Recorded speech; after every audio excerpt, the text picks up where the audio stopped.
Bueno, muy buenas tardes a cada uno y cada una de ustedes. Tengan de verdad una linda noche. Esperamos que esta tarde, noche sea de gran provecho para ustedes. Y agradecer también a quienes nos acompañan en vivo, pero también a quienes nos van a ver después en diferido por las diferentes plataformas en las que compartimos este espacio. Mi nombre es Lindsay Pencio, soy coordinadora del Centro Integral de Resolución de Conflictos del Colegio de Profesionales en Psicología. Voy a estar dando la bienvenida y posteriormente le daremos el pase a la compañera que va a estar moderando este espacio. Antes de iniciar, algunos detalles importantes a mencionar es que esta actividad está siendo grabada y posteriormente la encontrarán disponible en un formato de video en el canal de YouTube del Instituto Internacional de Prácticas Restaurativas, Comunidad Virtual en Español, y también en formato de podcast en el sitio web de Sabidurías Colectivas. Dichos enlaces se compartirán al correo registrado en la inscripción y también en las distintas redes sociales. Este evento se desarrolla en un formato de seminario web.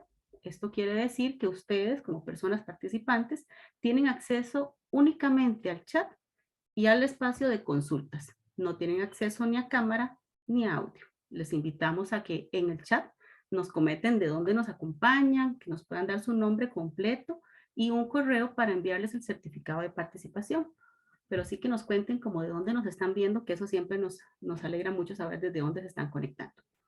Hay otra opción que es una opción de doble globito que dice preguntas y respuestas. En esa opción les pedimos que por favor a lo largo de esta actividad puedan dejarnos cualquier consulta que surja y en estas preguntas les estaremos dando respuesta al final de la sesión. Esto nos permite tener un seguimiento más responsable de cada uno de las preguntas que estamos desarrollando. El Instituto Internacional de Prácticas Restaurativas, Comunidad Virtual en Español y el Centro Integral de Resolución de Conflictos del Colegio de Profesionales en Psicología organizan mensualmente estos espacios de aprendizajes. Son construidos con el objetivo de conocer, pero también de reconocer las distintas iniciativas que aportan a la tan necesitada cultura de paz, ya sea a nivel nacional como internacional. Estos espacios son gratuitos y son abiertos a la comunidad, esta comunidad que vamos construyendo cada mes, que se va sumando más personas y que van aportando también desde esa participación. Hoy es un día bastante especial para nosotras porque nos complace indicar que este webinar del mes de julio está organizado por la Fiscalía del Colegio de Profesionales en Psicología, de la mano con el Instituto y con el CIREP. Esto nos permite traer sobre la mesa, o poner sobre la mesa más bien, un tema que es de gran importancia en la actualidad. Desde cualquier área en la que nos desempeñemos, hablar de la coherencia en nuestro ejercicio profesional y en la construcción de cultura de paz es un tema que debe estar siempre, siempre presente. Hoy vamos a tener este tema a cargo de 3 profesionales que han desarrollado gran experiencia en este tema y pueden hablarnos desde lo que han vivenciado, desde lo que están enseñando también en sus distintos espacios. En esta actividad nos acompañará Claire de Meserville, también nos acompañará Katia Escalante y Rafael León. Voy a hacer una breve presentación de cada uno de ellos para que después podamos pasar a escucharles, que es a lo que venimos, a lo que queremos responder en este espacio. Entonces voy a permitirme leer sus reseñas breves porque voy a decirles que voy a mencionar algo muy breve, pero pondremos las especificaciones en cada una de nuestras publicaciones porque sé que tienen una vasta experiencia. Entonces, en primer momento vamos a tener a Claire de Meserville López. Claire es especialista en entrenamiento comunitario del Instituto Internacional de Prácticas Restaurativas. Es licenciada en psicología por la Universidad de Costa Rica. También obtuvo su maestría en educación con énfasis en desarrollo cognitivo en el Instituto Tecnológico de Estudios Superiores de Monterrey, México. Cuenta con una maestría en prácticas restaurativas por el IRP y actualmente también Claire es colaboradora del CIREC en distintos espacios que promueven la cultura de paz, específicamente en el tema de prácticas restaurativas. En el caso de doña Katia Escalante, doña Katia es licenciada en psicología de la Universidad de Costa Rica, es mediadora y conciliadora certificada por el Programa de Resolución Alterna de Conflictos de la Corte Suprema de Justicia en convenio con AID. También es capacitadora en temas de conciliación de la Escuela Judicial de la Corte Suprema de Justicia desde el año 1996. Y desde este mismo año ha certificado mediadores y mediadoras. Cuenta con más de 25 años de experiencia en el campo de la mediación. y actualmente también es colaboradora del CIREC en distintos procesos desde la mediación en específico. En el caso de Rafael León Hernández, Rafael es licenciado en Psicología por la Universidad Católica de Costa Rica, máster en Psicología del Trabajo y las Organizaciones por la Universidad de Costa Rica. Cuenta con formación en posgrado en Ética Pública, Transparencia y Anticorrupción de la Universidad de El Litoral en Argentina. Desde el año 2010, Rafael es profesional en materia axiológica de la Secretaría Técnica de Ética y Valores del Poder Judicial, desempeñándose como especialista en los contenidos para el diseño de programas de capacitación en ética y la implementación del sistema de gestión de ética del Poder Judicial. Como les digo, es solamente una breve reseña para cada uno de estas profesionales que nos acompañan hoy. De esta forma, pues damos por iniciado este espacio y le daría la palabra a doña Miriam Méndez, quien es la fiscal del Colegio de Profesionales en Psicología y quien va a tener a cargo la moderación de este espacio. Doña Miriam, adelante. Muchas gracias, muy buenas noches para todos y para todas y bienvenidos a nuestros panelistas. Antes de darles la palabra, quisiera hacer una breve introducción a este espacio de trabajo, indicándoles que, bueno, el diccionario de Oxford se refiere a en una de sus acepciones a la coherencia como la cualidad de aquella persona que actúa en consecuencia con sus ideas o con lo que expresa.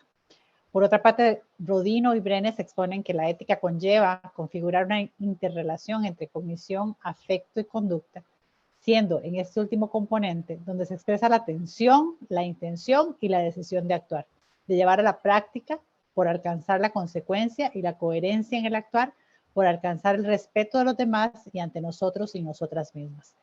En el ejercicio profesional ético, la coherencia forma una parte fundamental e insoslayable que da razón a la percepción y a la validación social de la persona profesional y que podría repercutir directa o indirectamente en la calidad del servicio que se ofrece a las personas o entidades usuarias. En relación con lo anterior, el código de ética y deontológico que rige nuestra profesión nos invita a desarrollar nuestro ejercicio profesional considerando que es necesario procurar no solo el más alto nivel científico en las actuaciones, sino también la observancia en ellas de principios éticos y deontológicos. Mantener un compromiso esencial con el desarrollo individual y colectivo, salvaguardando la dignidad, la libertad y los derechos humanos. Realizar los mejores esfuerzos por fomentar una cultura de paz, respeto y solidaridad.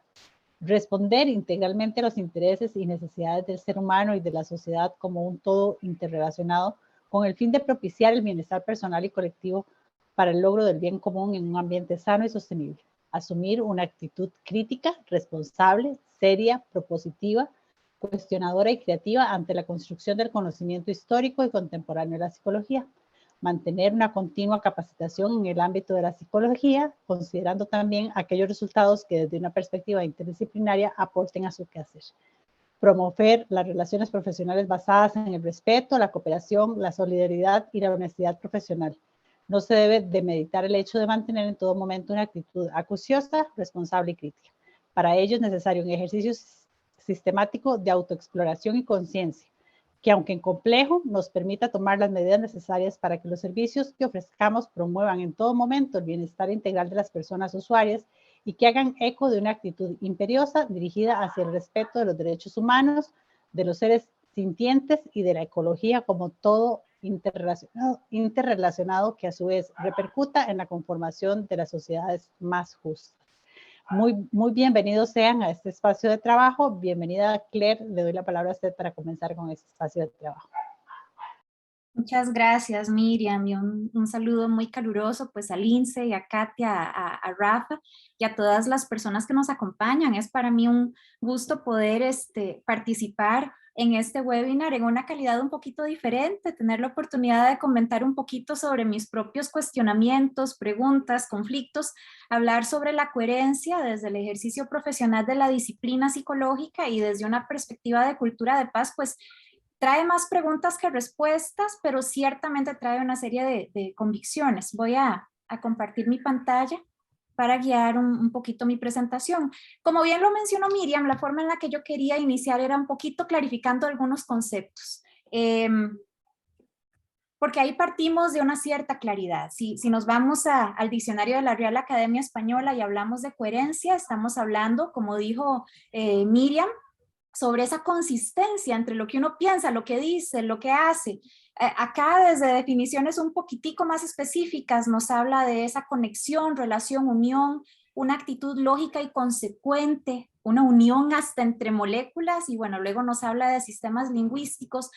Pero hablar sobre coherencia quiere decir hablar acerca de esa búsqueda de una integridad. ¿Y eso qué significa? Y eso qué significa también desde nuestros diversos sistemas de creencias, desde nuestras diversas convicciones, principios y desde un entendimiento compartido sobre la ética. Ciertamente tiene que ver con esa búsqueda continua de una integridad entre lo que creo, lo que pienso, lo que digo, lo que hago. Y todas las personas caminamos con inconsistencias, pero caminamos con inconsistencias donde siempre tenemos la opción de cada día estar más cerca de la coherencia o quizás un poquito más lejos. Y ese es el camino. También me puse a pensar en cómo podríamos definir cultura de paz, porque es a la luz de cultura de paz que estamos hablando de estos temas. Y me remito a los principios más básicos desde lo que presenta Galtung sobre la importancia de diferenciar, y el doctor Martin Luther King Jr. era enfático en esto, entre lo que entendemos por paz negativa o paz positiva.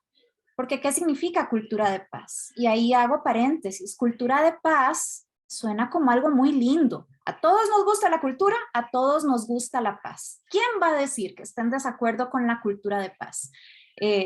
Y ahí puede existir el uso de otro concepto interesante, de otra palabra que me encontré hace poco, que es una palabra que puede sonar un poco brusca de inicio, pero ténganme paciencia y vayan conmigo, que es la palabra perogrullada. Hablamos de una perogrullada cuando hablamos de una cosa que es tan cierta, tan verdadera, que hasta carece de significado y se vuelve algo medio superficial. Cultura de paz. Si estamos hablando de una paz negativa, es decir, de una paz que oculta, de una paz que sostiene lo que está ocurriendo para no generar conflicto, de una paz que lo que quiere es mantener la calma a costa de una serie de problemas, a eso lo entendemos como paz negativa. Y el doctor Martin Luther King Jr. es uno que sí, nos ponemos a pensar como un gran precursor de la paz y de la no violencia, fue alguien que fue arrestado 49 veces en el curso de su vida por alterar la paz. Pero ¿cuál era la paz que se estaba alterando? Mientras que una paz positiva, lejos de ser pasividad, es esa construcción de un proyecto en común donde todas las personas tengan todas las oportunidades posibles de alcanzar la vida más digna posible. Y eso quiere decir la convivencia en medio de una diversidad de diversidades. Y quiere decir el navegar conflictos, porque con la convivencia siempre va a haber conflicto. Y este proyecto de paz positiva que es propositivo, que es aspiracional, que es complejo, que es desafiante, que es vigorizante, que es estimulante, es un proyecto a largo plazo. Es algo que no hemos alcanzado.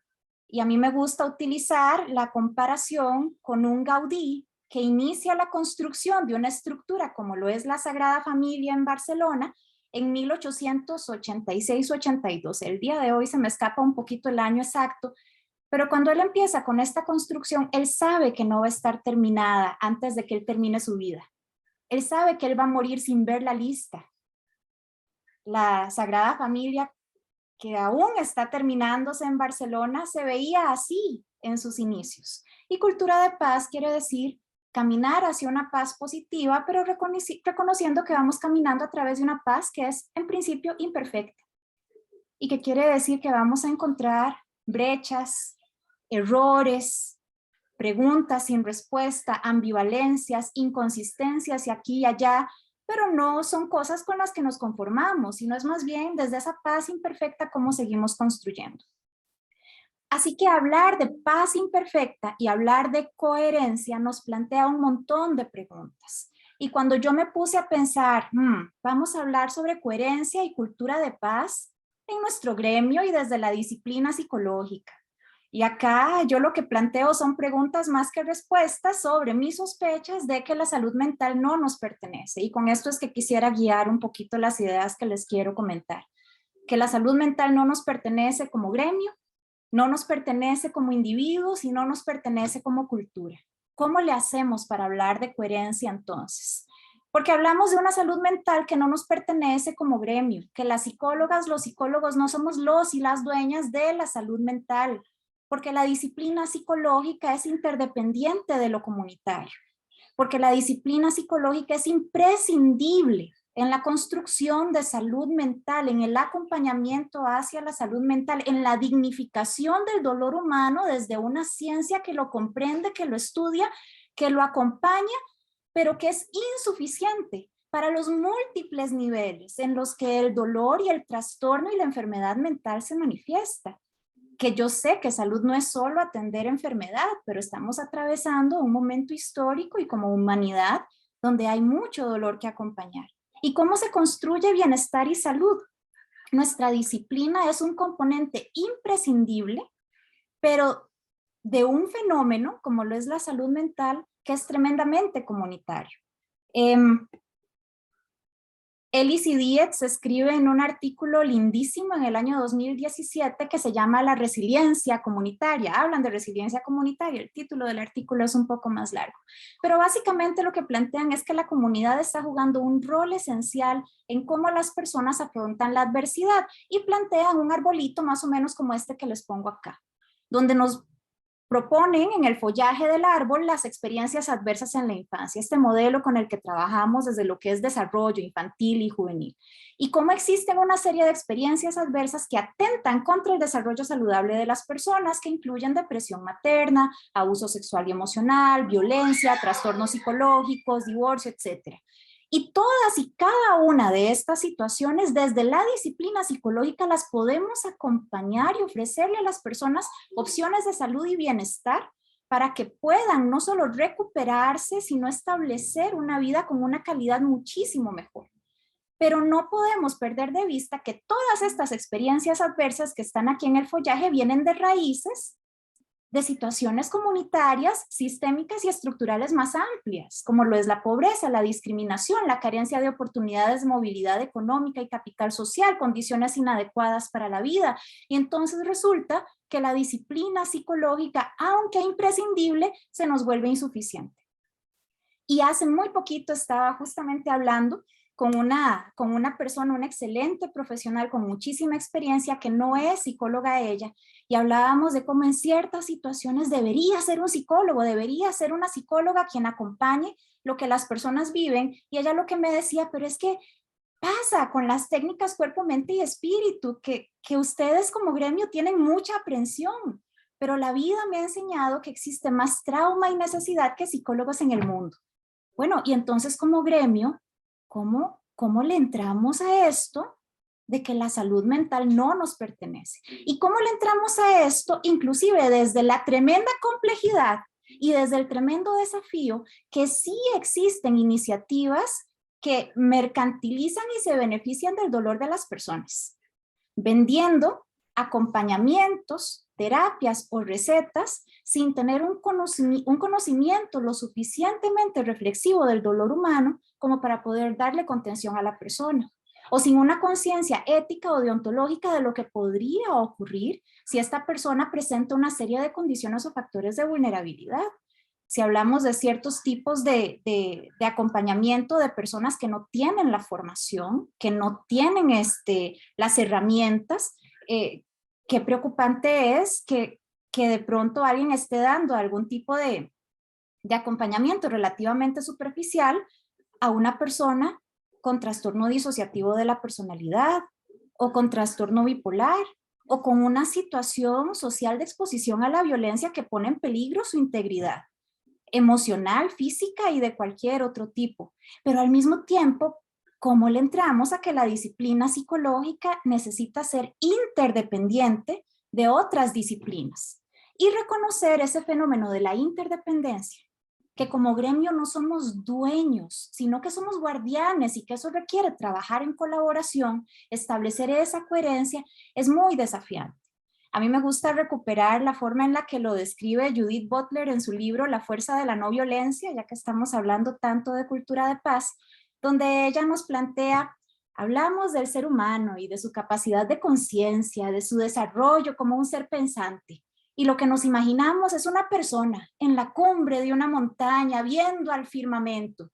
Y además casi siempre nos imaginamos a esa persona sola, adulta, ojalá hombre y quizás caucásico, donde la naturaleza humana ni siempre está sola, ni siempre es hombre, ni siempre es adulta.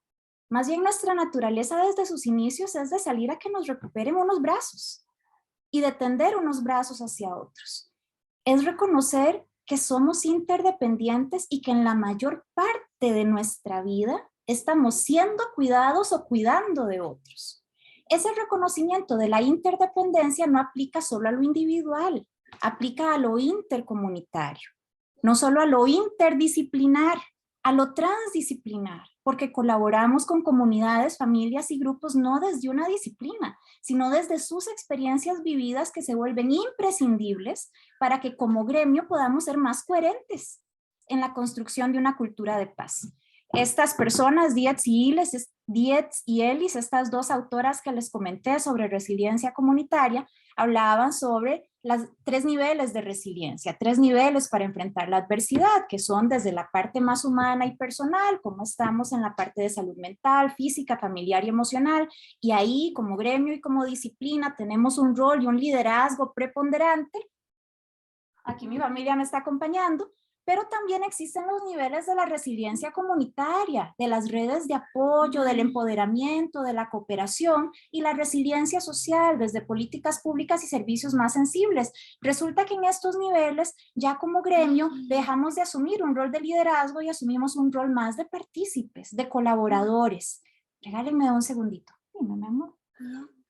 Ya se olvidóme, ¿cómo se decía? Un poco de mango. Bueno, vaya.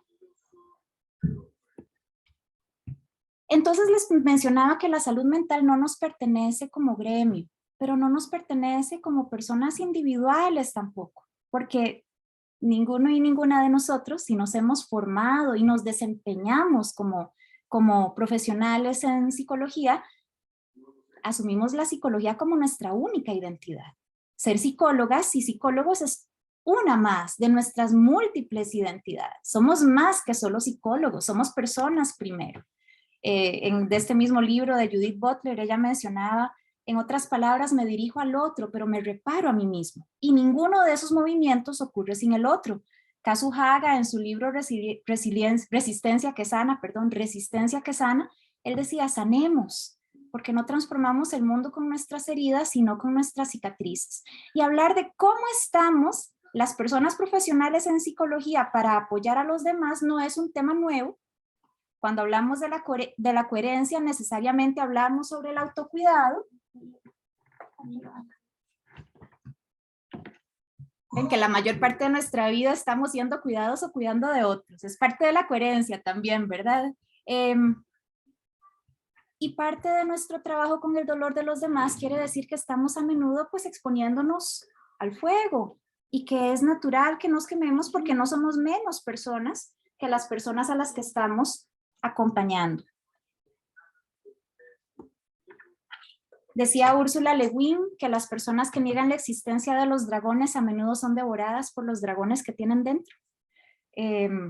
Cuando yo me divorcié, aunque he sido muy consciente de tener mis propios procesos de supervisión, de acompañamiento, me sentía muy resistente a ir a terapia.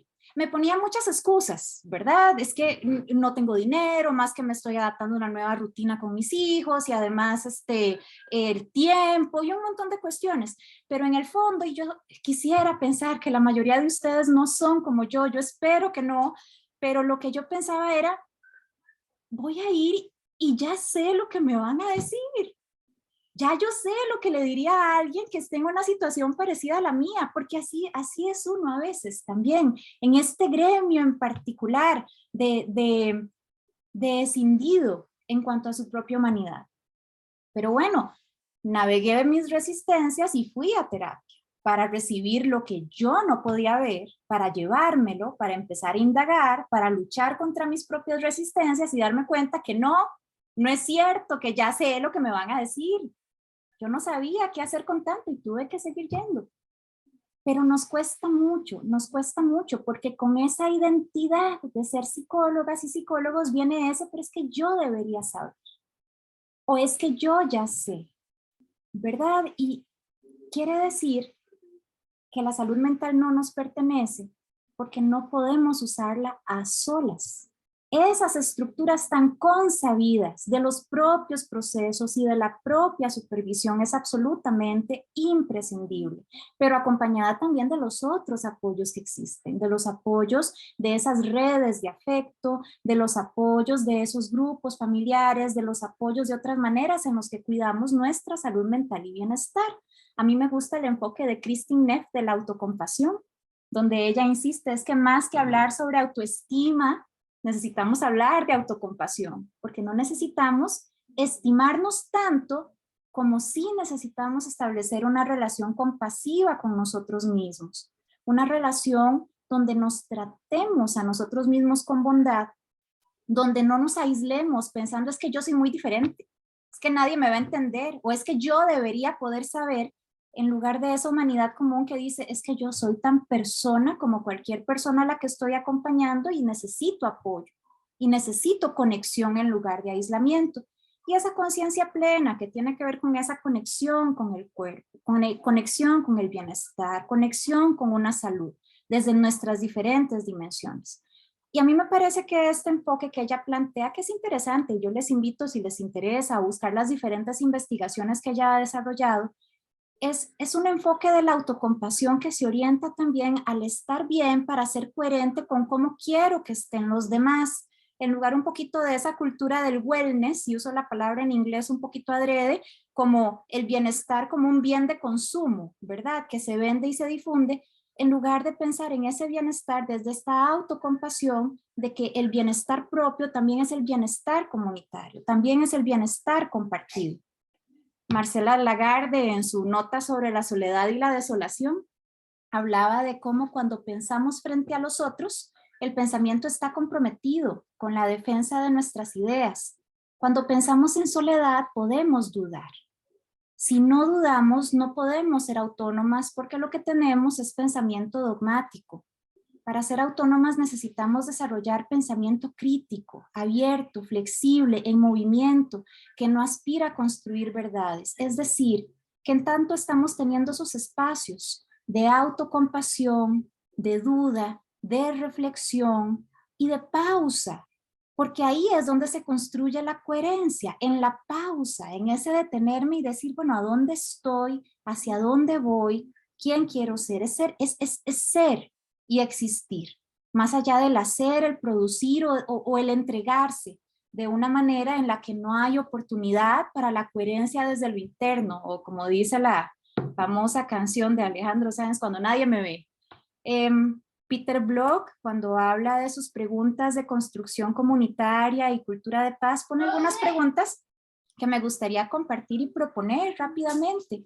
¿Cómo planeo poner de mí misma en una experiencia como este webinar? Yo sé que varios estamos haciendo varias cosas a la vez, pero ¿cuánto riesgo estoy dispuesta a asumir? ¿Qué tan participativa estoy dispuesta a ser, aún en un formato virtual como este? ¿Qué tanto creo que puedo invertir en el bienestar común? Y hay preguntas un poco más a fondo. ¿Qué cosas hago que contribuyen justo con eso que yo quisiera que fuera diferente? ¿Cuál es la historia que me estoy contando a mí misma sobre estos temas de la coherencia? ¿Verdad? ¿Cuál es la historia que me cuento? ¿Y cuáles dones o beneficios? ¿Y cuáles sacrificios experimento por estarme contando estas historias? Y vean que estas son las preguntas que más que plantearnos, ponernos a defendernos, nos plantean ponernos a dudar, ponernos a pensar, y es desde esa pausa que podemos construir coherencia. La autocompasión lo que nos propone es lo que estamos ofreciendo hacia afuera. Estamos ofreciendo tratar a las personas con bondad, con conexión en lugar de aislamiento y con generar esa conciencia plena del cuerpo y del bienestar. Dominic Barter, hablando de cultura de paz, insistía en que la justicia debe de dejar de preguntarse únicamente quién hace bien y quién hace mal para preguntarse cuáles son las necesidades insatisfechas. Ese día la justicia dejará de servir al poder y comenzará a servir a las personas. ¿Qué es cultura de paz sino la construcción de un mundo más justo? De un mundo donde todas las personas puedan aspirar a la vida más digna posible. ¿Y cuáles son las necesidades insatisfechas?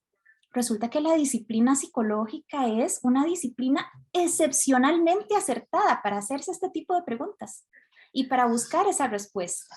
Pero ¿qué tanto esa búsqueda está saliendo desde adentro, de una manera coherente en las personas que nos desarrollamos en este ejercicio profesional? Me estoy excediendo un poquito con el tiempo, pero termino con esta última parte. Les mencioné que la salud mental no nos pertenece como gremio, no nos pertenece como individuos y no nos pertenece como cultura más amplia de la cual participamos. Vivimos en una cultura cada vez más superficial y cada vez más individualista. Ahí yo, más que remitirme a la psicología, me remito a Paulo Freire desde la educación popular, donde él habla de la historia como posibilidad, la cultura como posibilidad, que descarta un futuro predeterminado y no niega, sin embargo, el papel de los factores condicionantes a que estamos sometidos hombres y mujeres.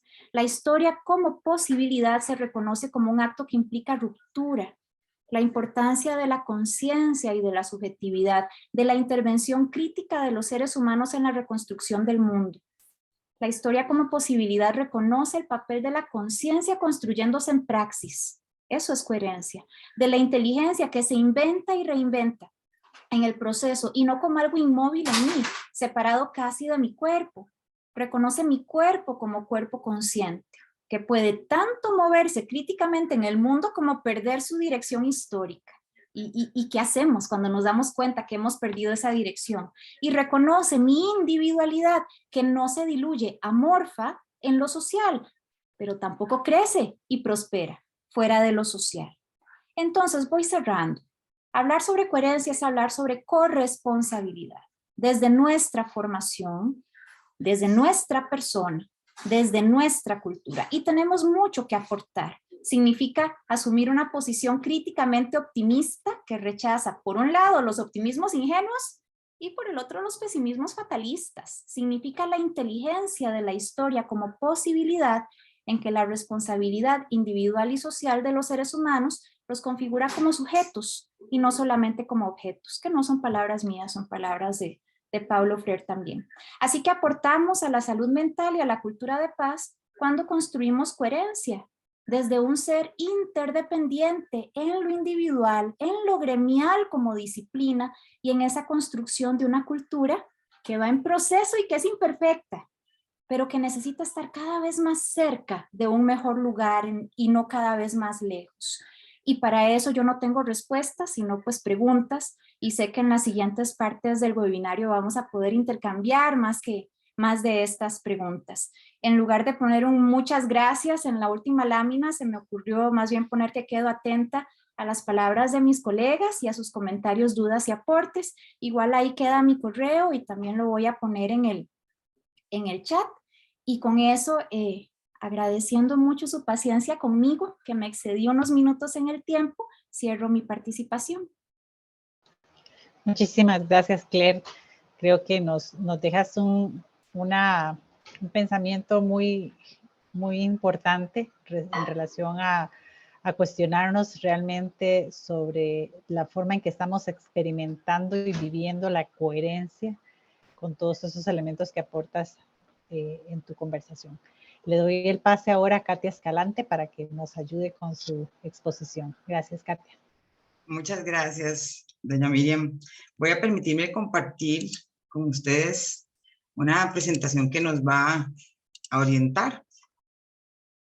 Vamos a ver.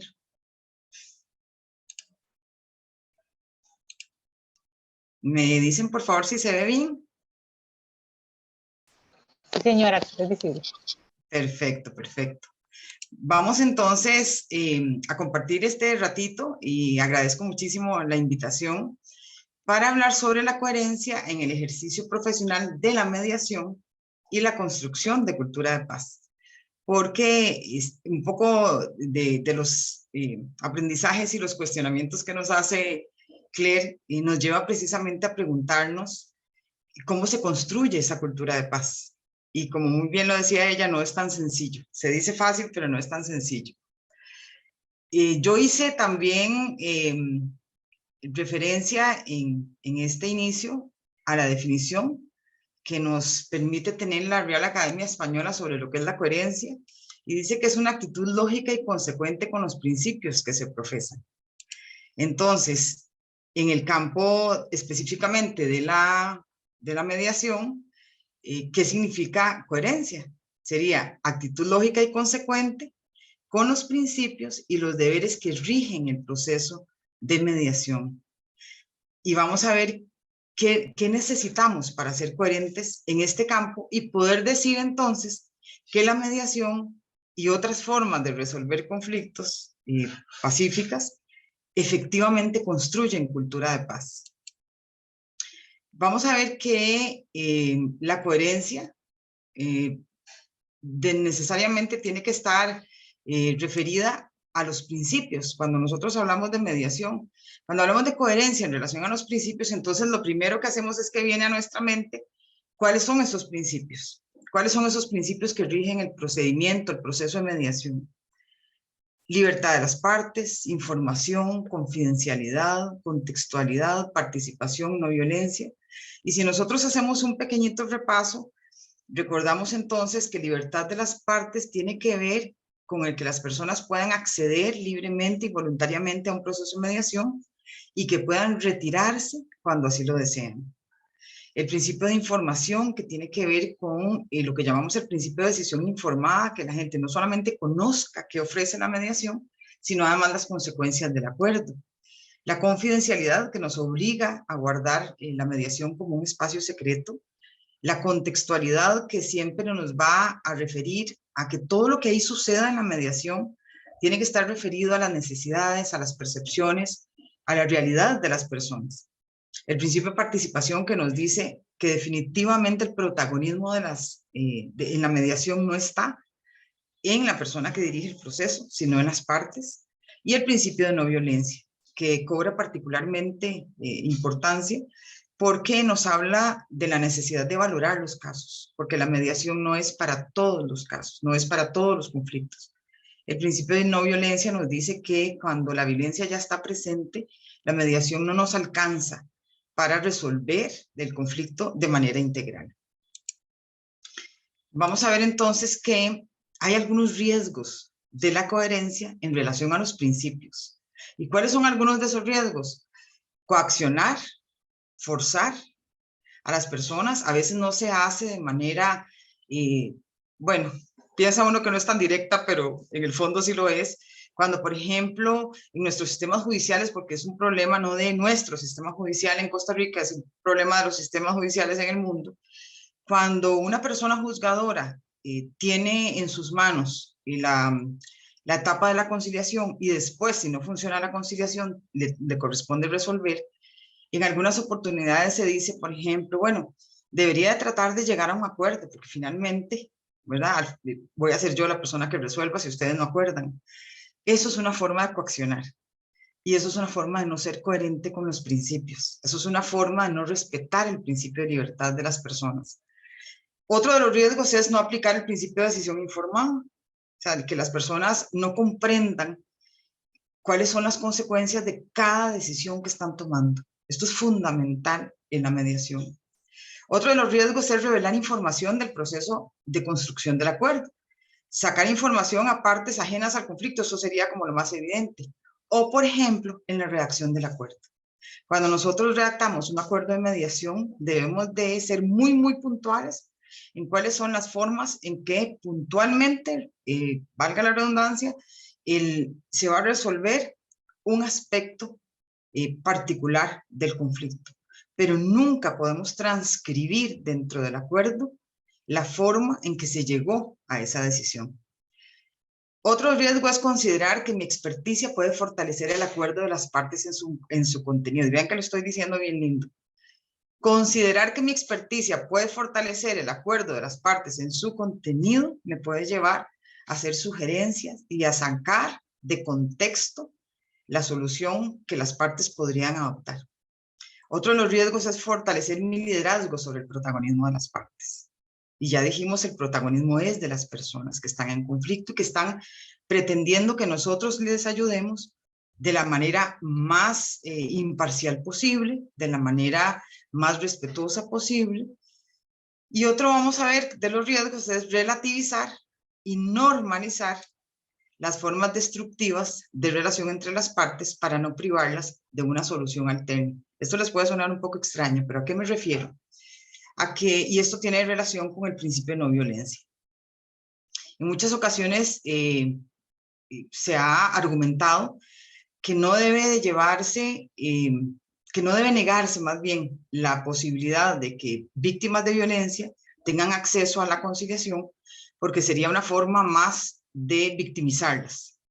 Y en realidad esto lo que hace es tratar, ¿verdad?, como de forzar un mecanismo que no está hecho para el tratamiento y el abordaje de la violencia, con tal de ofrecer una oportunidad, cuando no es una oportunidad que va a llegar a resolver el conflicto. Todo lo contrario, va a llegar, y lo que la experiencia comparada nos demuestra, es que va a llegar a incluso aumentar los niveles de riesgo en las personas que sufren violencia. Otro de los aspectos es coherencia en relación a los deberes. Y cuando hablamos de deberes, hablamos de los deberes éticos. ¿Por qué tenemos que ser coherentes en la conducción de un proceso de mediación que construye cultura de paz en relación a los deberes? Vamos a hacer un repasito nada más por los deberes más importantes, porque la lista podría ser de 15 o 20 deberes, pero los más importantes, los que son, digamos, más populares y los que están en la base, son estos que están acá: la imparcialidad, la confidencialidad, el conflicto de intereses, información que se nos vuelve a presentar ya no como un principio, sino como un deber, autonomía de las partes, que es el respeto absoluto a la autodeterminación, la excelencia profesional, la capacitación permanente y la justicia del acuerdo. Probablemente las personas que están acá, que están relacionadas con cultura de paz, ya conocen el significado de todos estos deberes éticos. Y yo quisiera detenerme en qué significa justicia del acuerdo, porque vamos a ver que es uno de los riesgos más importantes. Entonces, relacionado con todos esos deberes éticos que mencionamos, vamos a ver cuáles son algunos riesgos de la coherencia en relación a esos deberes. Uno de ellos es tratar de favorecer a una de las partes en lugar de empoderarla. El empoderamiento, lo que nosotros conocemos como el balancear el poder dentro de los procesos de mediación, en darle a cada parte la oportunidad de representar sus intereses, darle la oportunidad de expresarse, darle la oportunidad de construir. Eso significa empoderar. Cuando yo trato de, porque veo de repente a una parte más débil que a la otra, y trato de apoyarla un poquitito más, ahí es donde estamos perdiendo de vista cuál es el verdadero significado de la imparcialidad. Otro de los riesgos es relativizar lo que es privado. Y vamos a darnos cuenta que, por ejemplo, en los equipos de trabajo, en centros de mediación, este tema de la confidencialidad llega hasta el que yo pueda tener, por ejemplo, sesiones de análisis de casos sin mencionar los nombres de las personas que están dentro de cada caso. Tiene que ver tanto como con esta privacidad que las personas requieren ¿verdad?, de que su conflicto no sea expuesto, de que ellas mismas no sean expuestas, que tiene que hacerse el esfuerzo de que la reserva sea absoluta. Otro de los riesgos es no tomar conciencia acerca de lo que puede afectar mi dirección del proceso. Tiene que ver con el tema de conflictos de interés. No solamente en cuanto a las partes, ¿verdad? Tenemos que tomar conciencia de qué siento y qué pienso con relación a las personas. Si hay algo en esas personas que me está haciendo direccionar el proceso a favor de la otra. Si hay algo en las características del conflicto que no me va a permitir manejarlo de la mejor manera. Otro de los riesgos es reservar mi información acerca del proceso y sus alcances, lo que sería muy, muy delicado. A veces, de repente, nos estamos dando cuenta de que hay una de las partes que está tomando una decisión que no está comprendiendo o que no está valorando realmente los alcances o sus riesgos. Y pensamos en que por avanzar, ¿verdad?, en el proceso, de repente sea un detallito, ¿verdad?, y que por avanzar en el proceso lo podemos dejar en el camino. Y en realidad el proceso tiene que ser tan transparente, tiene que ser tan seguro para las personas, tiene que ser un espacio tan seguro para las personas que yo no tengo la posibilidad de reservarme nada. Otro de los riesgos es sugerir o complementar las opciones de las partes, y esto está claramente en contra del respeto al principio de autodeterminación. Otro de los riesgos es ejercer con el perfil mínimo de formación y perder de vista el desarrollo de las competencias en el perfil ideal. Y en este punto yo quisiera, porque Claire lo mencionaba hace un rato, yo quisiera hacer referencia a que no es cierto que hay profesiones que por su naturaleza o por las implicaciones de los temas, los módulos, los tópicos en los que nos especializamos, de por sí capacitan para la mediación. No es cierto que una persona, por ser psicóloga, ya sin ninguna otra preparación puede ser mediadora. No es cierto que una persona abogada, solo por ser abogada, pueda ejercer la mediación con destreza. No es cierto que una socióloga, una persona que es socióloga o que es de cualquier otra profesión, solo por las características y por el enfoque de su profesión, tiene la posibilidad de dirigir un proceso de mediación. Es bien sabido por las personas que estamos acá, porque sé que estamos cercanas a todo lo que son mecanismos alternos de solución de conflictos, que se requiere un perfil por competencias, y cuando hablo de un perfil por competencias estamos hablando de no solamente conocimientos, estamos hablando de destrezas, de habilidades, estamos hablando de actitudes, estamos hablando del saber hacer y del saber ser. Y esto no es sencillo, esto es complejo y se requiere de una preparación ¿verdad?, muy rigurosa para poder decir que vamos a implementar un mecanismo de mediación, un mecanismo como la mediación, un método como la mediación, con destreza y con profesionalismo. Entonces, ¿a qué es lo que debemos de aspirar?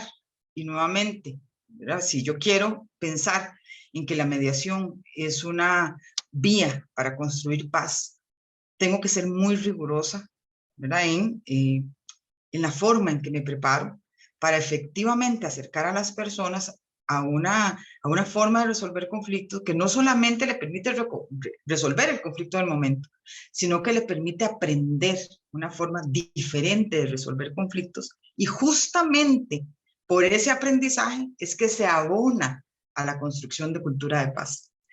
Cuando nosotros tenemos una mediación en la que yo pregunto, mire, Claire, ¿usted tiene alguna opción, verdad, para resolver esto? Sí, tal. Y le digo, Rafael, ¿usted tiene alguna otra opción? Sí, qué pena, no coinciden. ¿Verdad? Entonces vamos a terminar acá, o si quieren, ¿verdad?, yo les puedo ayudar, yo que soy experta, ¿verdad?, en resolver estas. Bueno, sí, si usted nos puede proponer algo, no, a mí me parece que debería hacerse de tal manera. Eso que se resolvió en 15 minutos, porque la gente de repente le suena, sobre todo cuando es una tercera persona que tiene algún grado de poder, ¿verdad?, en su relación con ellas. Eso que hicimos en ese ratito no construye cultura de paz. Construir cultura de paz a partir de la mediación significa que yo voy a mostrarle a las personas un camino diferente. Significa que yo voy a implementar técnicas y estrategias que permiten que las personas se acerquen. Técnicas y estrategias que las personas se llevan del espacio de la mediación. Otro de los riesgos es el no tener claridad respecto de qué significa la justicia del acuerdo. Por eso es que empecé con este tema cuando hablábamos de los riesgos, porque a mí me parece que es de los más importantes. ¿Qué significa justicia del acuerdo en mediación? Significa que la construcción de acuerdos se genera a partir de la voluntad y la autonomía de las partes. Sé que he enfatizado mucho en el tema de la autodeterminación, pero es el tema en mediación y cultura de paz.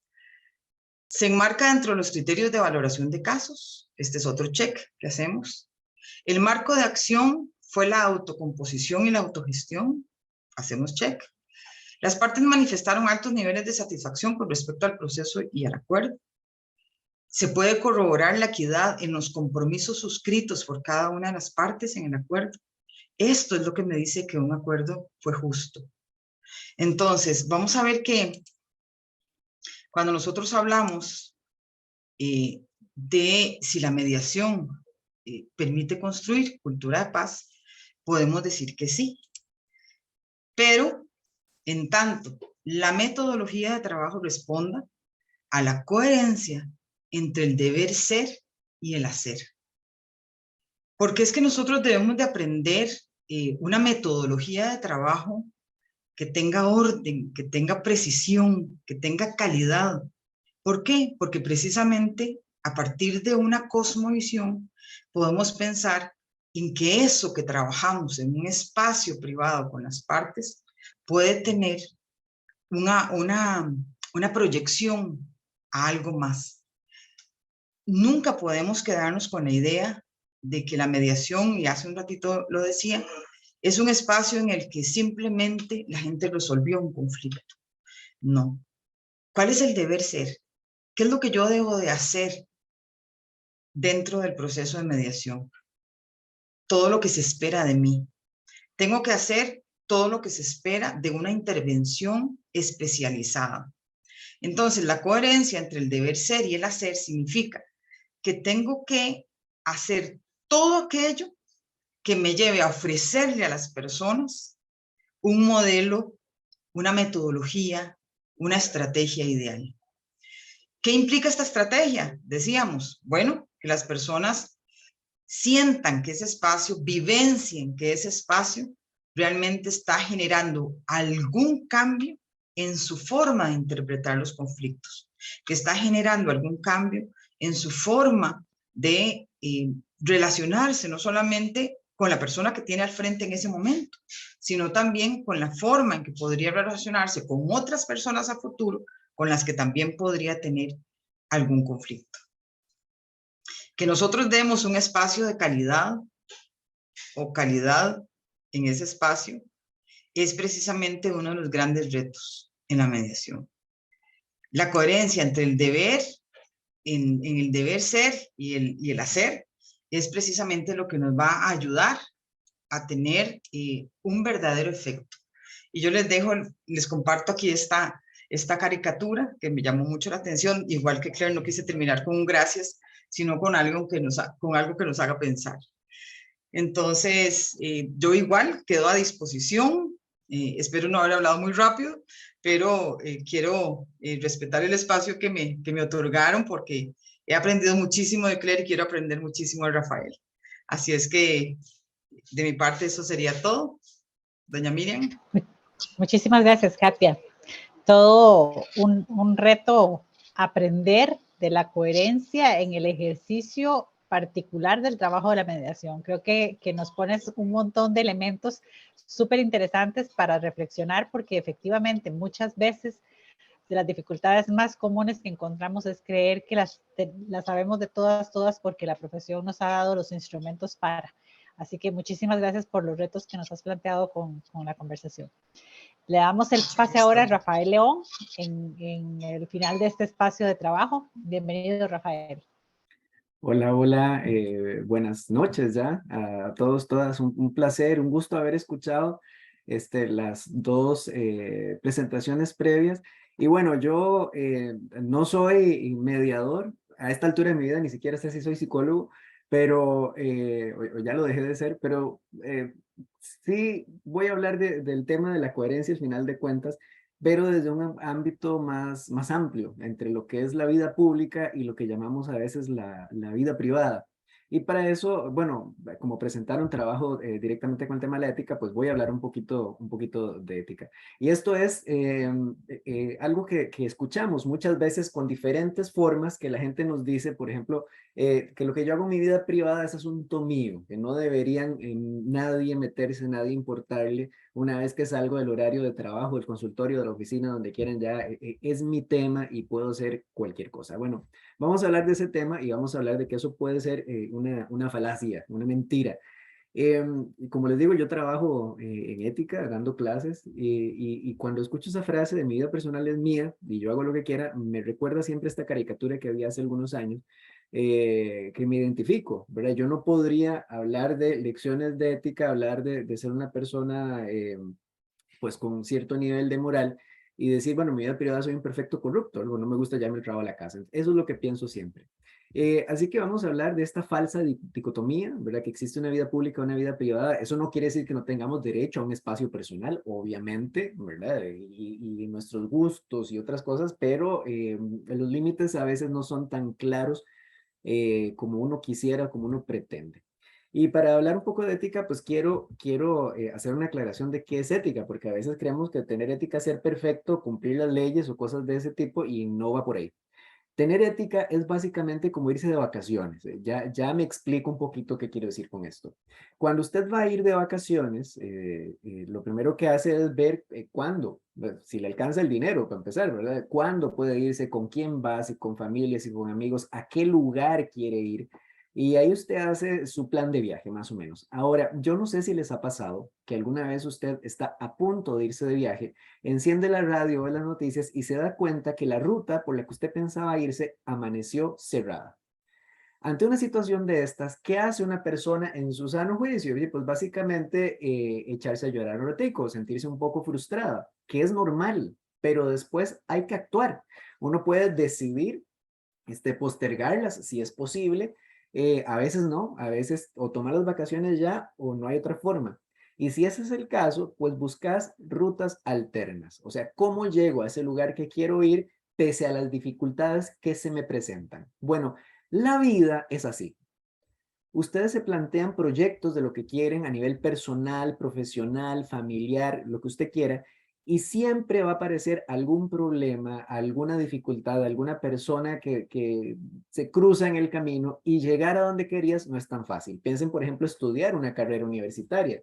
El primer examen que saquen una mala calificación, no abandonan la universidad. Bueno, si están comprometidos con la carrera, no lo hacen. Yo sé que hay personas que lo hacen, pero son personas que de pronto no estaban tan seguras de querer estudiar eso. Pero si usted quiere estudiar esa carrera, pues un examen malo no es el final. No es que se sienta feliz, pero usted sabe que tiene otras opciones u otras alternativas o que tiene que esforzarse más.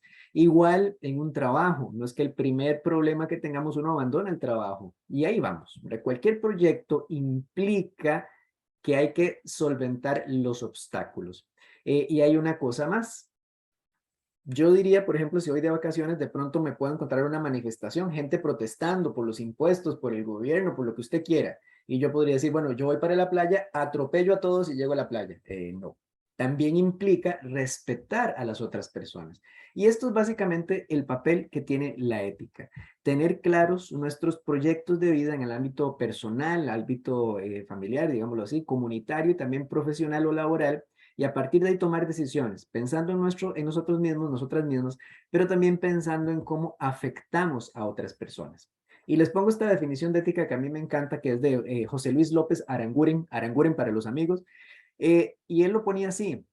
Él decía que la ética es al final de cuentas la personalidad que conquistamos a través de las decisiones que tomamos. Y esto me gusta porque no lo pone como el estudio de algo, sino que lo pone como una tarea que tienes que hacer.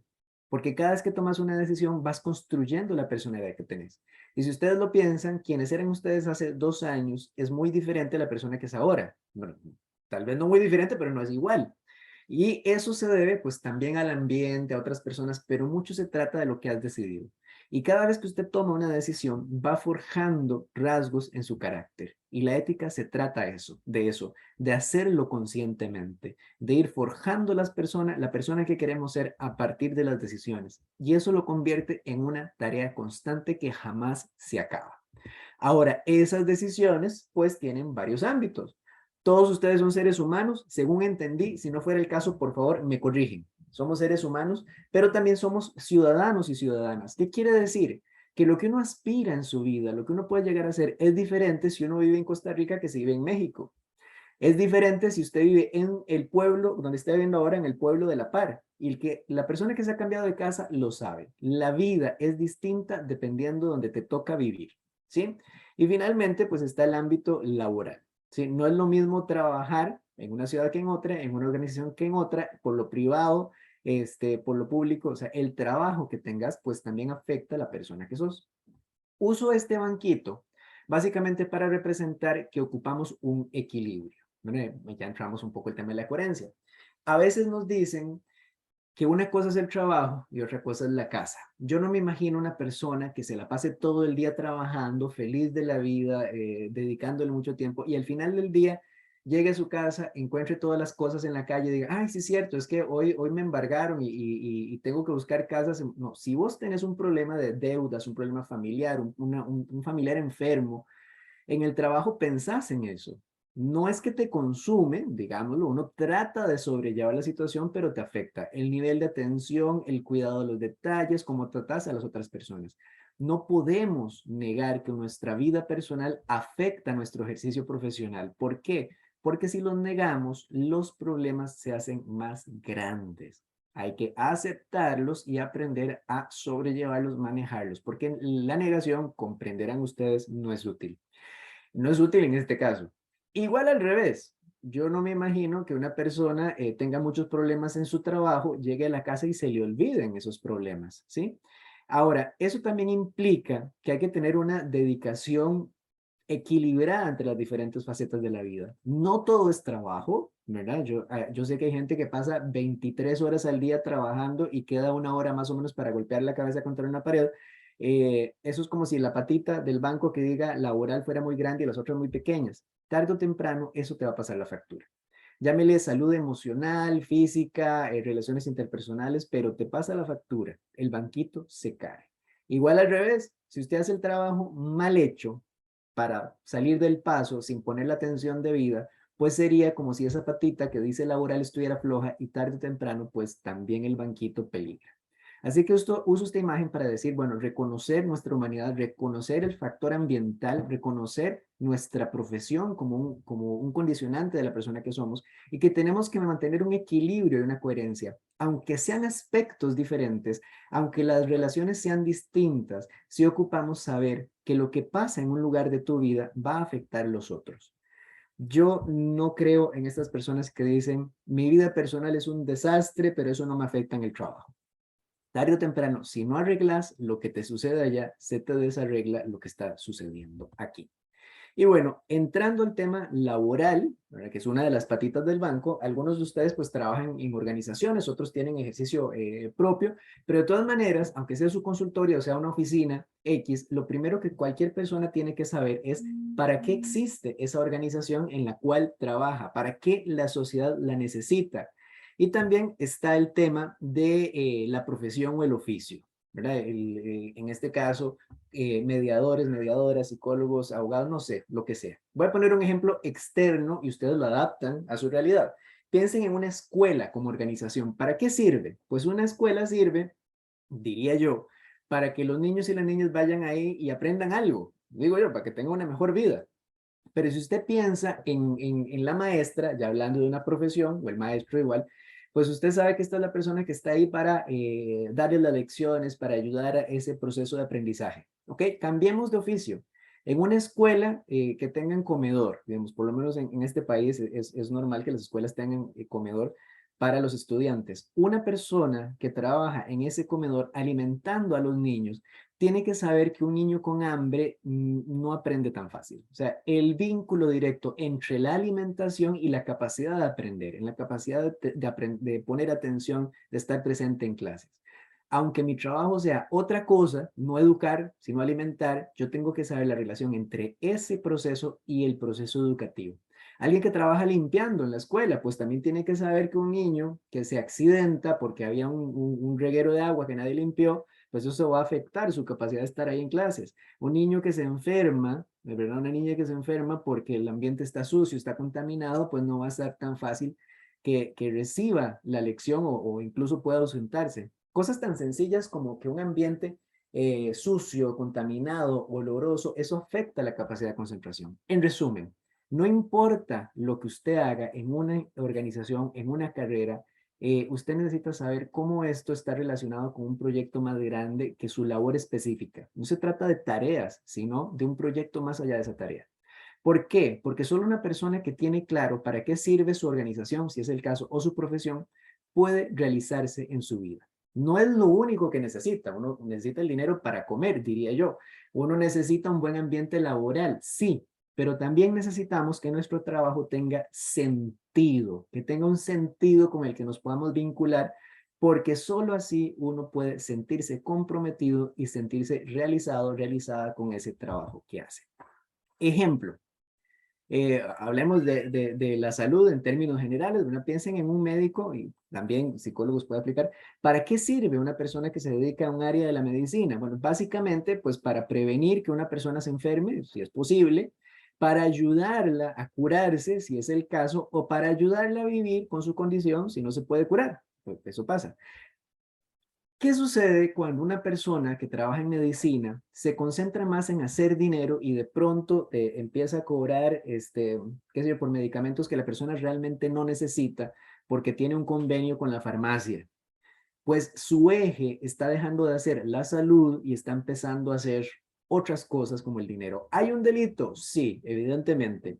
Pero ¿qué le interesa a la ética? ¿Qué nos debería interesar a nosotros? Que estamos perdiendo el norte, en este caso, la salud. Pensemos en otro caso, periodismo. Un periodismo, bueno, ¿para qué sirve el periodismo? Para informar la verdad de una forma imparcial, objetiva, en términos generales.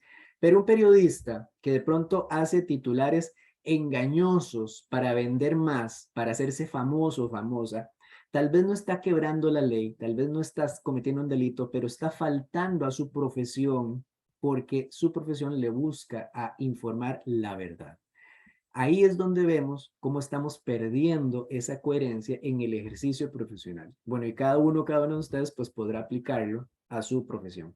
Y esto nos lleva a hablar de deberes, ¿sí?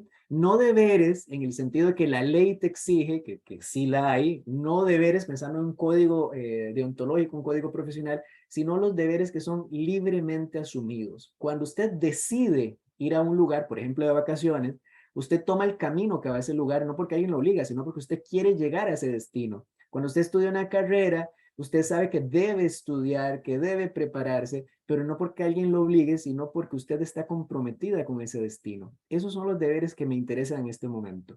¿Por qué? Porque estos deberes se traducen en obligaciones en el sentido literal de la palabra, obligar, estar ligado a. Y ese estar ligado significa siempre o casi siempre estar ligado a alguien más, a otras personas.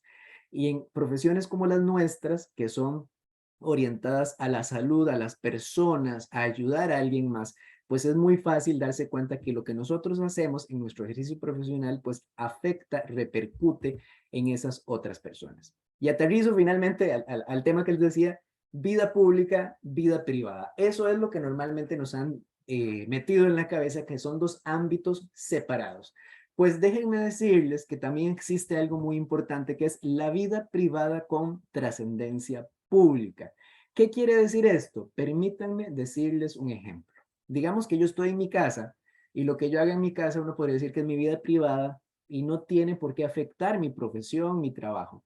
Imagínense que yo tengo una discusión con mi esposa, ¿verdad? Y de pronto esa discusión implica que los vecinos escucharon gritos, escucharon algo quebrarse y alguno dijo, no, aquí mejor llamo a la policía.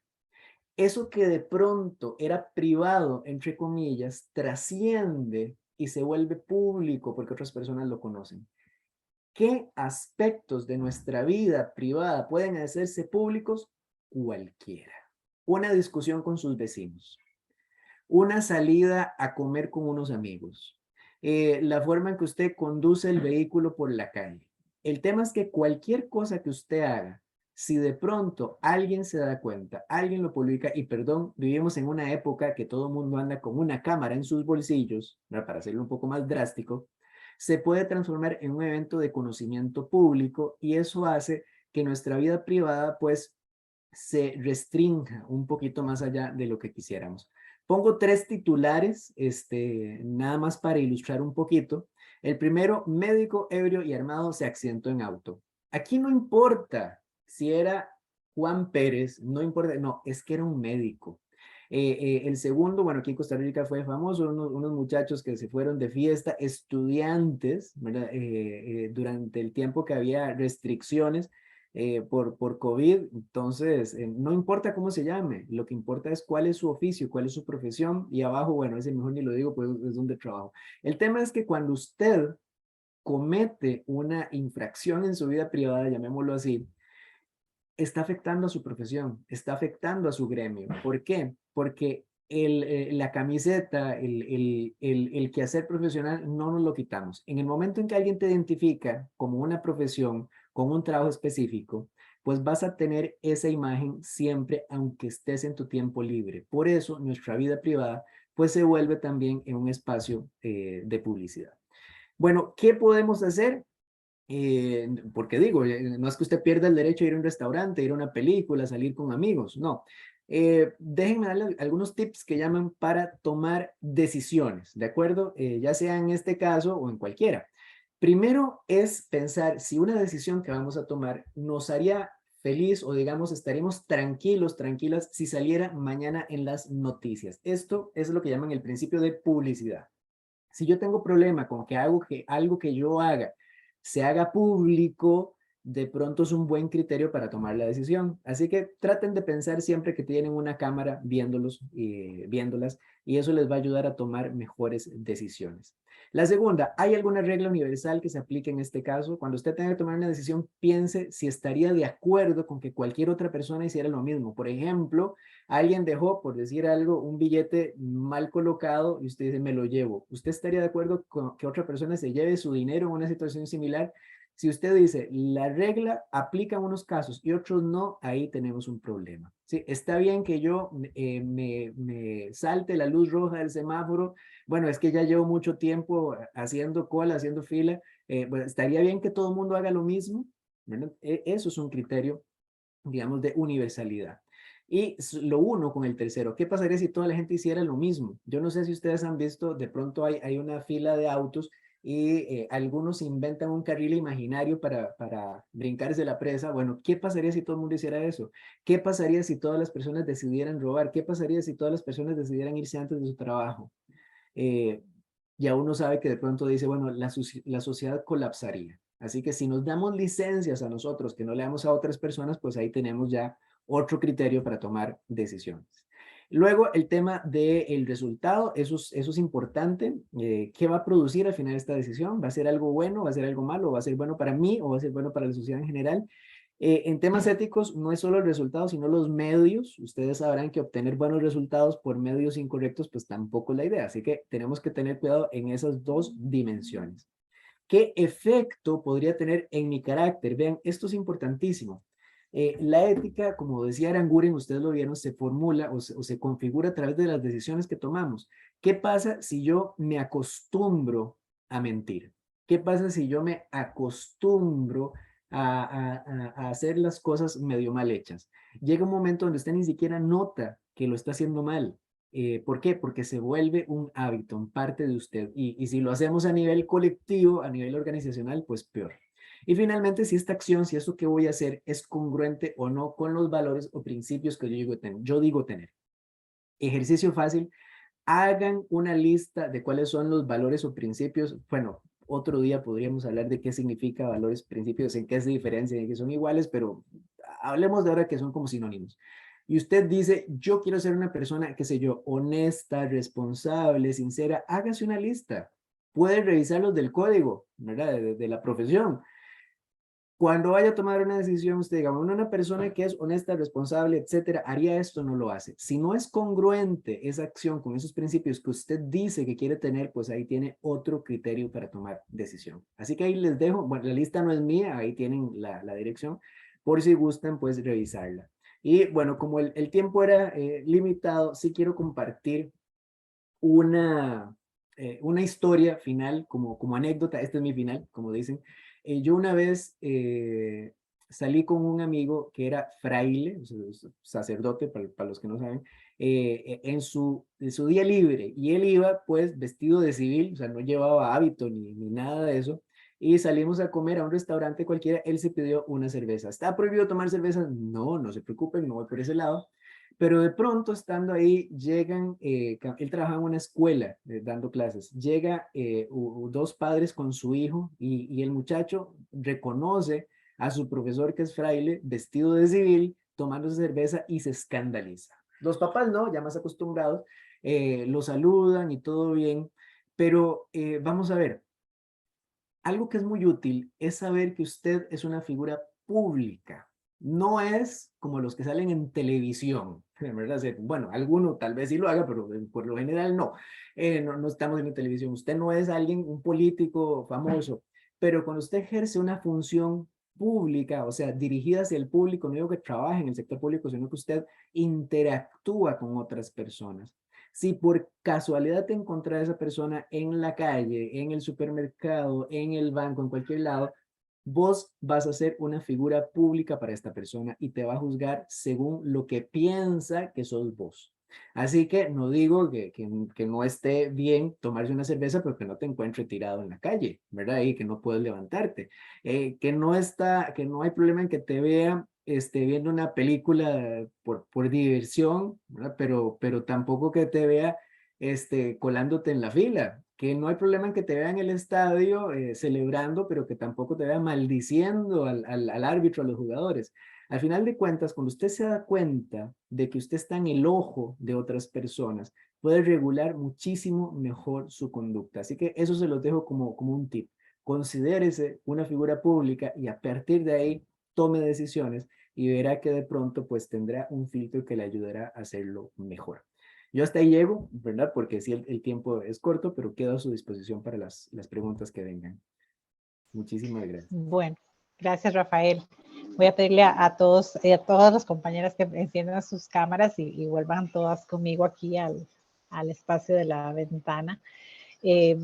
Rafa, una cantidad de cosas que me volaron el cerebro, ¿verdad? Porque en realidad yo creo que pocas veces nos ponemos a mirar con tanto detalle que efectivamente que en el rol que ejercemos estamos sujetos a una serie de cosas que sobrepasan lo que yo pienso sobre la vida privada y que tienen mucho que ver con el contexto, como hablaba Claire hace un rato, ¿verdad? Y con lo que como sociedad estamos construyendo, con el tipo de herramienta que somos como seres humanos, cuando hablamos, por ejemplo, con Katy acerca de ser herramienta o instrumento en un proceso, ¿verdad? Creo que ustedes han hecho un trabajo de aporte muy interesante porque son complementarias todas las partes. Empezamos con un universo que nos mostraba Claire, ¿verdad? Respecto del trabajo que hacemos los profesionales en psicología y la coherencia desde ese enfoque contextual, pasando por un trabajo específico como el que nos planteaba Katia, ¿verdad? En el ejercicio profesional y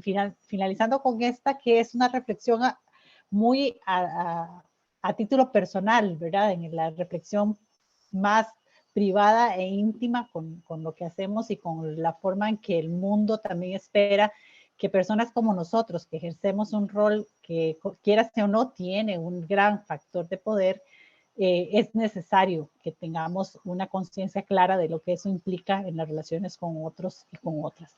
Darles de verdad las gracias por este espacio de trabajo. No sé si Lindsay tienes preguntas o algún tipo de intervención que la gente haya hecho.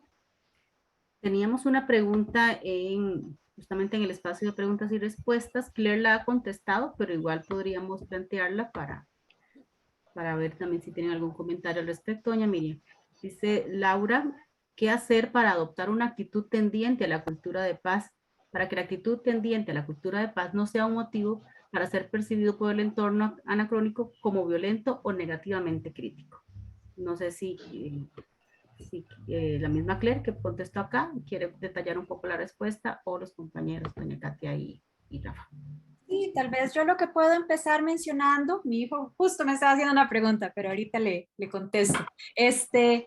Lo que le mencionaba a Laura en el chat es que pues es imposible controlar cómo se nos percibe, y creo que el objetivo no debería ir por ahí, sino cómo buscar una consistencia que se mantenga sobre el tiempo, pero también reconociendo que nuestra práctica reflexiva, y nuestra coherencia también son dinámicas y cambian sobre el tiempo. Hay una autora que mencioné más temprano y que me gusta mucho, pero hay un libro de ella publicado el año pasado que compré y me complació mucho ver en la introducción donde ella decía hace 10 años publiqué un libro y hoy quisiera publicar este libro para decir qué es lo que pienso ahora.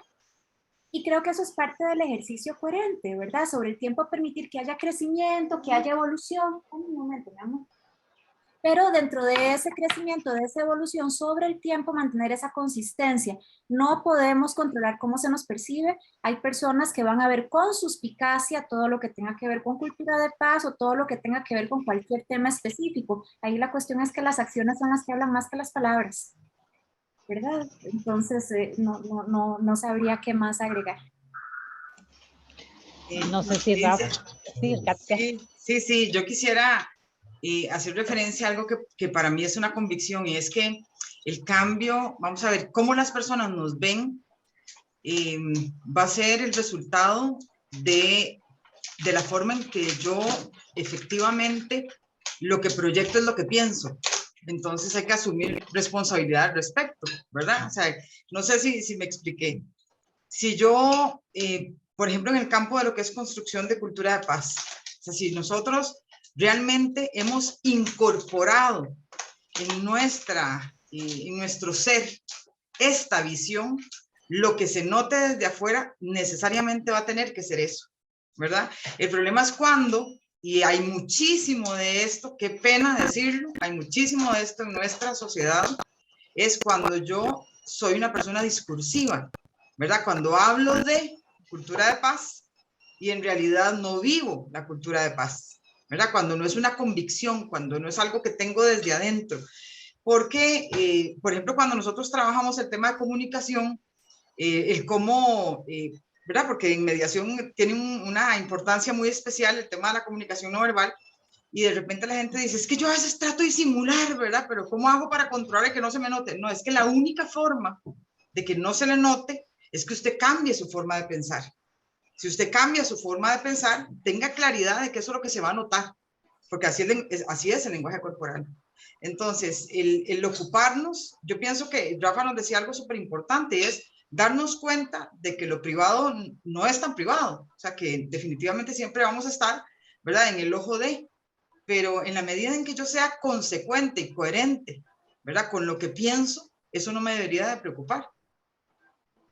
Yo quisiera hacer ahí una intervención que tal vez, bueno, que de fijo no vamos a tener tiempo para resolver, pero que tiene que ver con algo que planteaba Claire al inicio de la conversación, y que tiene que ver con el cuidado personal y con las cosas que también vivimos como seres humanos en esta experiencia de ser profesionales en la psicología.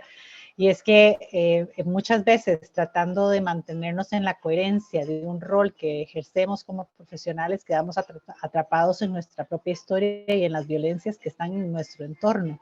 Y ojo que hay que tener cuidado, ¿verdad? Porque entonces sufrimos de no ponernos tampoco a salvo nosotros y nosotras mismas de situaciones que no tienen que ver con ser coherente o no, sino con otras violencias que están en el entorno de mi propia vida, ¿verdad? Porque yo como profesional en psicología también estoy expuesta a tener una relación violenta de pareja o a tener unas condiciones X de violencia en mi entorno, y de repente creo que estoy vacunada o que tengo que sostener esta imagen y que no se equivoca, que siempre funciona, que siempre resuelve y que está costándome entonces la coherencia con algo que es determinante y básico, que es ser coherente con mi propia seguridad, con mi propia salud, para poder, como decía Claire antes, hacer un ejercicio coherente de lo que es una vivencia de una vida pacífica y de un entorno pacífico.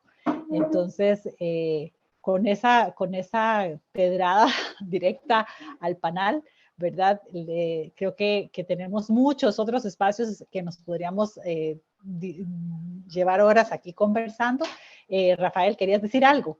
Sí, gracias. No, con lo que estás diciendo y también lo que comentaban ahora Claire y Katia con respecto a la consulta que había, sí, me veo como la obligación de aclarar del tema de cómo me perciben los otros. Es algo que efectivamente uno no tiene control, ¿verdad? Tampoco es preocuparse de, oh no, alguien piensa mal de mí, eso siempre va a pasar. Pero el tema es yo sí tener esa coherencia en lo que hago y lo que digo, como bien lo decía Katia, ¿verdad? Pero no preocuparse de que todo el mundo esté conforme con lo que uno haga o piense o diga, porque eso sí es imposible de lograr, ¿verdad? Para no poner un imposible como una meta. Y es válido equivocarse. Eso también es importante. Ser coherente también implica que uno se equivoque y que de pronto trabajar en el tema de la paz no significa que nunca te enojes, ¿verdad? El tema es aprender de eso, ¿verdad? Aprender de eso y de crecer uno como ser humano. Claro, y creo que el asunto aquí es entender que estamos en un proceso de transformación permanente y que lo que hoy una piensa, ¿verdad? En el camino, en la construcción y en el aprendizaje, se puede transformar y que efectivamente la idea es que se transforme en beneficio de una misma y de la sociedad en la que estamos haciendo. Que estás pegándose un poco, doña Miriam.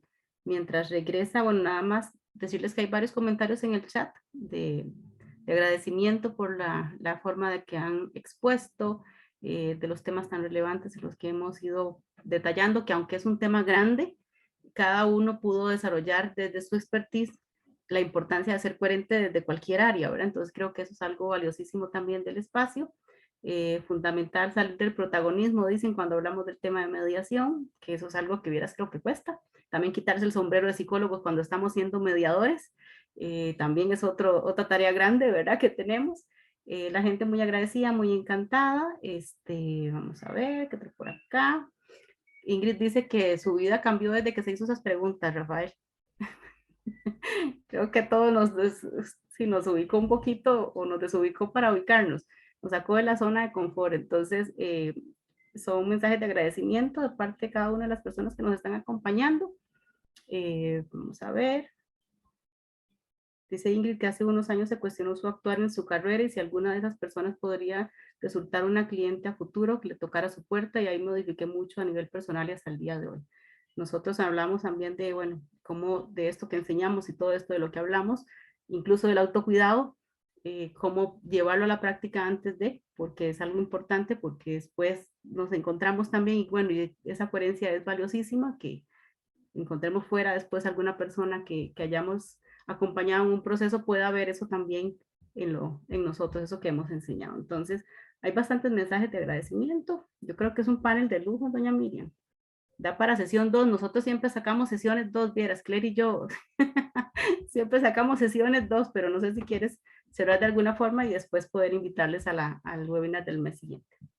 Tal vez, Lynn, a mí sí me gustaría hacer un aporte brevísimo. Yo sé que estamos sobre el tiempo, pero nada más hacer hincapié, me parece tan importante pues lo que han mencionado tanto Katia como Rafa, pero resonar también con lo que nos decía Rafa de que lo privado tiene trascendencia pública, pues con esta expresión que ya conocemos desde hace décadas de que lo privado es político y que de ninguno de nosotros somos seres apolíticos, en el sentido de que lo que construimos de nuestra vida privada refleja cuál es la aspiración a la sociedad que quisiéramos para nuestros hijos, para nuestras hijas, para todas las personas a las que queremos. Entonces, que sí es relevante. En la sesión de hoy, para las personas que la ven en video y que no le están necesariamente solo escuchando, pues aparecieron mis gatos, aparecieron mis hijos, aparece todo el mundo, ¿verdad? Entonces, de pronto lo privado sí se vuelve público, pero Lindsay no me deja mentir, donde me ha acompañado como colega, como amiga, que hablar de las inconsistencias es importante. Lindsay no me deja mentir, donde yo llego a decirle, ve, yo que hablo de cultura de paz y prácticas restaurativas, hoy con mi familia, me costó mucho. Y ahí es donde esa construcción de la coherencia, ese tratar de cada día estar más cerca y no más lejos, tiene que ver no solamente con la reflexión individual, pero tiene que ver también con el ejercicio de la supervisión, de que seamos proactivos en buscar el acompañamiento y de que generemos redes de apoyo donde tengamos la oportunidad de cuestionarnos y, como dice Rafa, de equivocarnos, porque equivocarse es parte de aprender. Bueno, fue más de un minuto, ¿verdad? Invitarles a que sigan el canal de YouTube de IRP Comunidad Virtual en Español, porque ahí estará no solo este webinar, sino todos los que continuamos haciendo, y pues también en el podcast de Sabidurías Colectivas y Prácticas Restaurativas. Miriam, no sé si querés darnos unas palabras de cierre y con eso finalizamos el espacio. No, agradecerles definitivamente la participación y espero que nos encontremos en un nuevo espacio de este tipo. Bueno, Muchísimas gracias. Recordarles nada más que el próximo mes tenemos un webinar que se llama La verdad como fuerza de transformación. Vamos a compartir la experiencia de Colombia con respecto al proceso de paz en ese país, con colegas, compañeros y amigos de Human Partner que han ya hace 2 años acompañado muchos de estos procesos y que admiramos bastante. Entonces, que puedan estar ahí pendientes de las redes sociales para que se anoten y nos acompañen a conocer de esta experiencia que sé que también nos dejará maravilloso aprendizaje. Con eso cerramos. Muy linda noche, que descansen y muchísimas gracias por su atención. Buenas noches, gracias. Que estén muy bien.